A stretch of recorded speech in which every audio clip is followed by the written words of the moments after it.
Namaskar, this is Akhilesh Bhargav. Welcome to Tit-Bits on Business and Finance with me.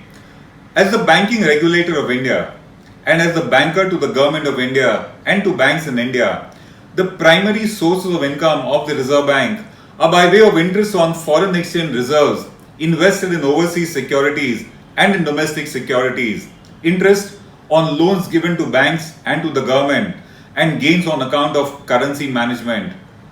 Over the years, the Reserve Bank has accumulated reserves to the tune of 9.6 lakh crores.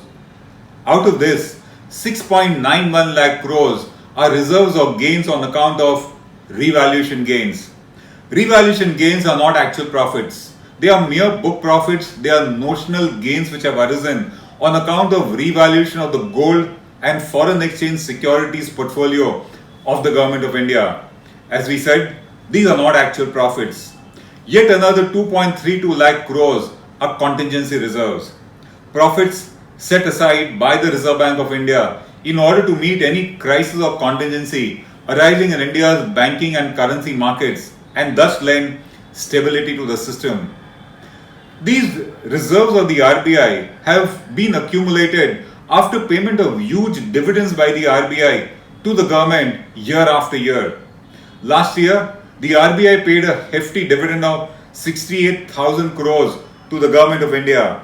And this year, the government has budgeted a dividend income of 1,06,000 crores from the RBI. These reserves of the RBI give it financial strength, financial stability and credibility such that they are one of the reasons why India enjoys an investment grade sovereign rating. Incidentally, these reserves, these accumulated profits of the Reserve Bank have become a matter of a raging controversy between a fund-starved, a revenue-starved government and the RBI. The government, always hungry for funds, has been eyeing these reserves of the RBI, which the RBI has been reluctant to hand over beyond a point because it says it needs them for its own purposes. It was because of intense pressure put by the Government of India, unrelenting pressure, and the fierce debate that took place. That was one of the reasons why Dr. Sujit Patel, the former RBI governor, resigned as the RBI governor in December 2018. Immediately thereafter, the government very expectedly appointed a more amenable person as the RBI governor, and not surprisingly, an interim dividend of 20,000 crores was paid by the RBI to the Government of India thereafter. At this point of time, in December 2018, the RBI set up the Bimal Jalan panel. It was a 6-member panel set up by the RBI in order to suggest a framework, an economic capital framework under which, as a matter of a routine institutional process, it would be decided as to what are the maximum permissible or advisable reserves of the RBI such that any amount over and above that would be handed over to the Government of India without any debate or without any controversy. This is not the first time that the RBI has set up such a panel. 3 such panels have been set up before that already, and the matter has not reached any kind of an amenable conclusion. The last panel before this was set up in 2013. It was headed by an eminent chartered accountant Y.H. Malegam, and the Malegam panel, surprisingly, never came to a conclusion about the quantum of profits or reserves that must be retained by the Reserve Bank of India. That was never really decided, and thus the controversy continued. The Bimal Jalan panel has been asked to suggest a routine institutional framework, as I said, to prevent further controversies in this regard. The reports say that the report of the Bimal Jalan panel is ready and is expected to be submitted to the RBI within the next 15 days. The Jalan panel has recommended transfer of reserves of the RBI, including revaluation reserves, to the Government of India in a staggered manner over the next 3 to 5 years. The very fact that the Bimal Jalan panel has suggested even transfer of revaluation reserves of the RBI means it seems to have somewhere towed the line of the Government of India. The reports have not yet revealed what is the quantum of such transfer that this panel has suggested, and will come to know only in due course of the time.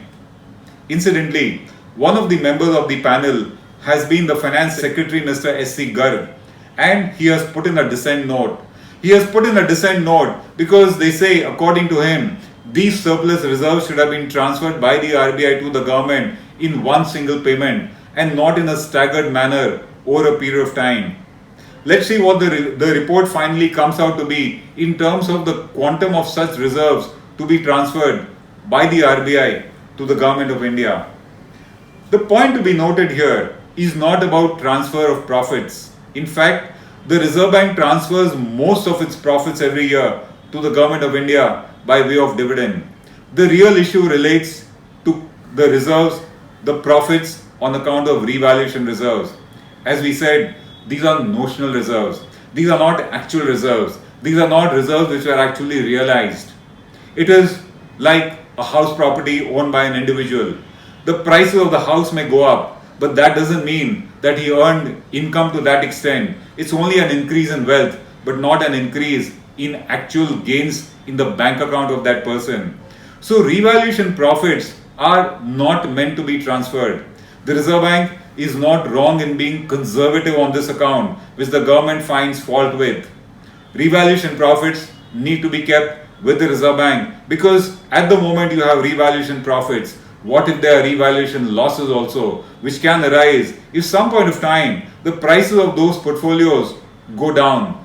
So this transfer of revaluation gains to the government by the RBI is not a prudent policy, and we would certainly object to it. But it looks like the Bimal Jalan panel has also recommended that. While the Reserve Bank battles out this issue of transfer of reserves to the Government of India, yet another body is in such a situation, and which is SEBI. The government has asked SEBI to also transfer its reserves to the Government of India, and SEBI has been protesting it too, and it has been protesting it on grounds that if it transfers its reserves to the Government of India, its financial autonomy will be eroded, and in the process it will only be more open to government interference. But probably that's what suits the government the most, interfering in the affairs of autonomous bodies.